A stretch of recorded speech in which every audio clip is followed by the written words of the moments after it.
Masayang pagbati mula sa Oferian Heritage Conservatory. First and foremost, all praises to Abba Yahweh and Messiah Yahweh.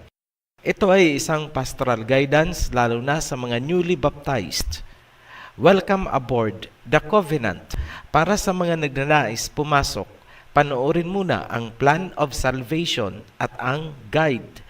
Sundan nyo ang instruction ng dalawang video na yan. Nasa description po ang link. Bago tayo magpatuloy, nais naming i-congratulate at i-acknowledge ang effort ng lahat, mga tumulong na maibalik ang tamang pagsamba sa ating Abba Yahweh and Messiah Yahweh. Hindi po namin kayo papangalanan dito for privacy reasons, pero alam na ninyo kung sino kayo. Lumalaganap na po ang pangalan ng Abba Yahweh sa Pilipinas. Padami ng padami ang umalis sa kanilang mga sekta at pumasok na sa Covenant. The way we observe it, pinakamasigasig ang Cavite at Metro Manila. Salamat sa mga volunteers. Marami na din ang mga nag-signify sa Cebu, kasama ang Mandawi, Lapu-Lapu, Davao, General Santos, Laguna, Palawan, Bataan, Cotabato, Rizal Province, Iloilo, Bulacan, Quezon Province, Camarines Sur. Yung Camarines Norte ay nagsisimula na rin. May tumataliman na rin sa Albay, Sorsogon, Cagayan de Oro, Bukidnon, Surigao del Norte, Pampanga, Pangasinan, Leyte, Bohol, Romblon, Nueva Ecija, Tarlac, May Benguet, kasama po ang Baguio dyan, Misamis Occidental, Isabela, Batangas, Zambales, at Negros Occidental. Meron pa po, Leyte. Sa ibang bansa naman, masigasig ang Hong Kong at Italy. Sumusunod dyan, meron na rin tayong UAE, Japan. May nakita na rin tayo sa Singapore, Ontario, Canada, at Sydney, Australia. Lahat yung mga lugar na binanggit ko ay may mga kapatiran na. Naghahanapan na lang po sila sa isa't isa. More coming up soon. Para sa mga panay ang tuligsa at batikos sa Oferian Heritage Conservatory, makinig kayo. Gaya ng sinabi natin some time ago, hahakutin ng OHC ang tupa ng Misaya.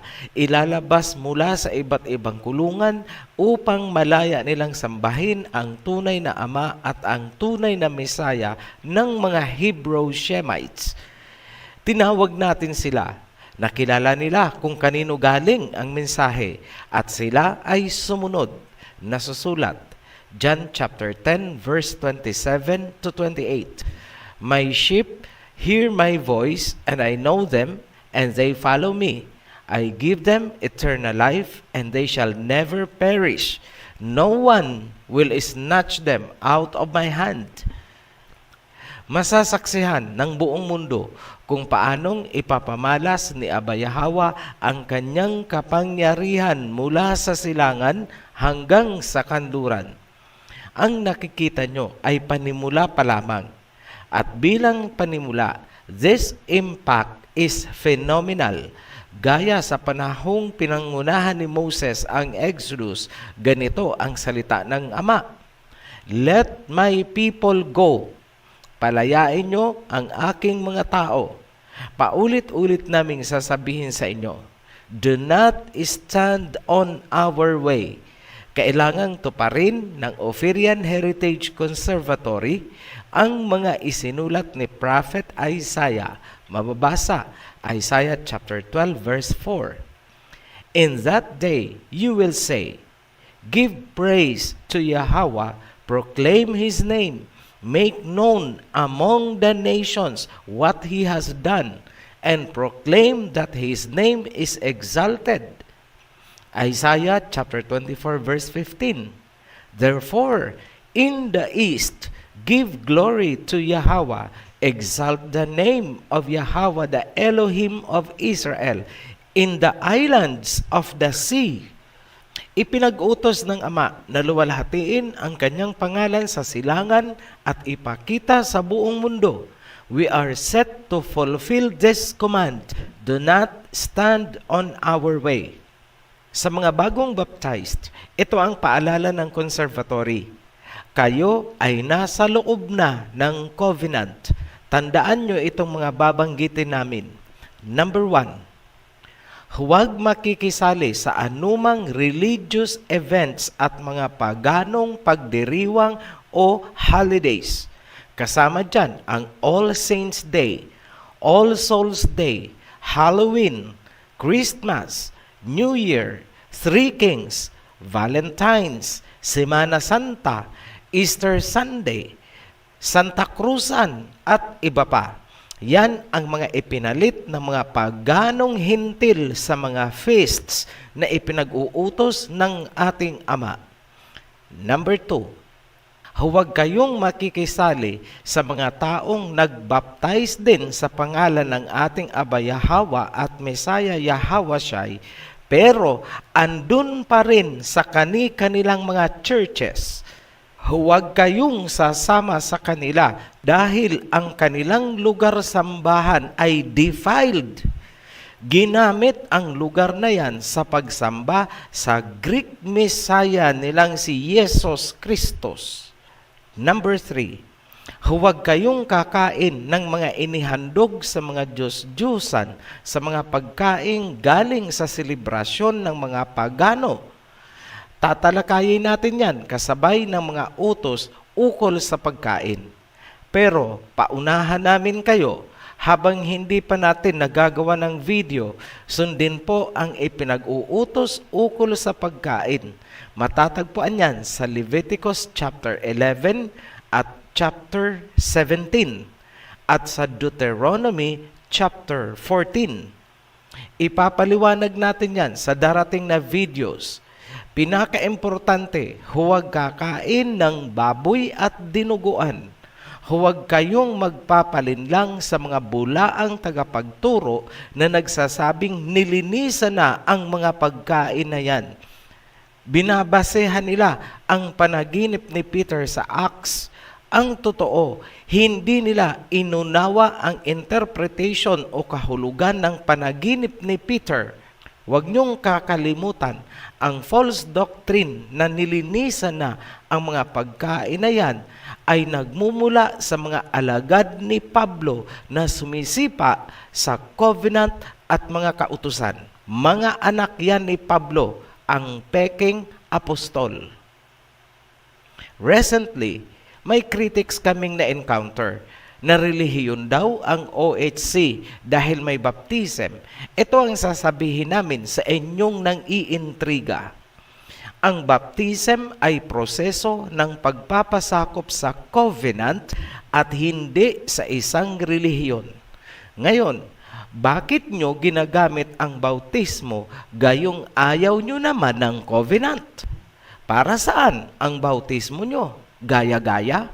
Kunya-kunyari?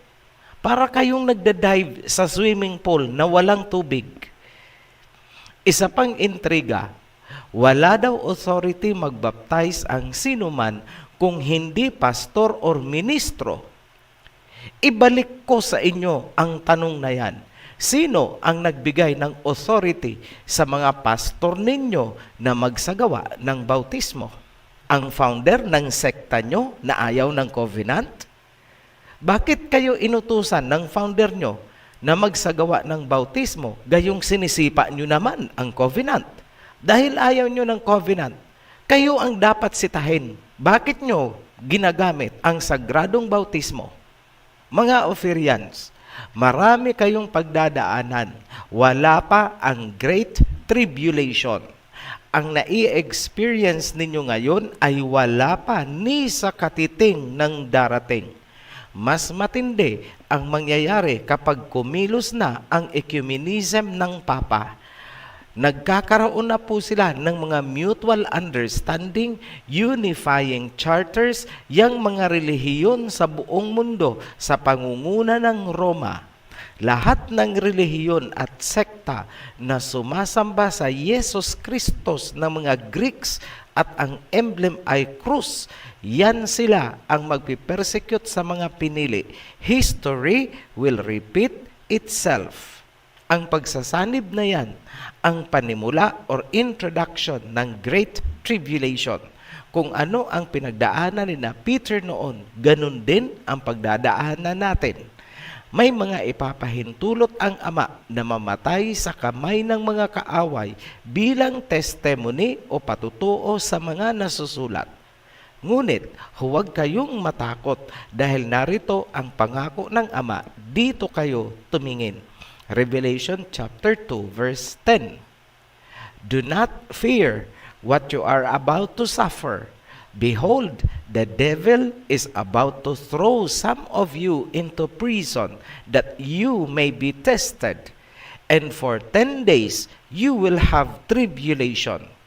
Be faithful unto death, and I will give you the crown of life. Tagalogin natin, Pahayag chapter 2 verse 10. Huwag kang matakot sa pagdurusang malapit mo nang maranasan. Mag-ingat kayo dahil malapit nang itapo ng dyablo ang ilan sa inyo sa bilangguan upang kayo ay subukin. At sa loob ng 10 araw ay magdurusa kayo. Maging tapat ka hanggang kamatayan at igagawad ko sa iyo ang korona ng buhay. Sa muli, welcome to the covenant. You are blessed. Shalom. Ito ang panawagan ni Haring David galing kay Aba Yahweh. Tipunin ninyo sa akin ang aking mga banal, yaong nagsitipan sa akin sa pamamagitan ng haing alay.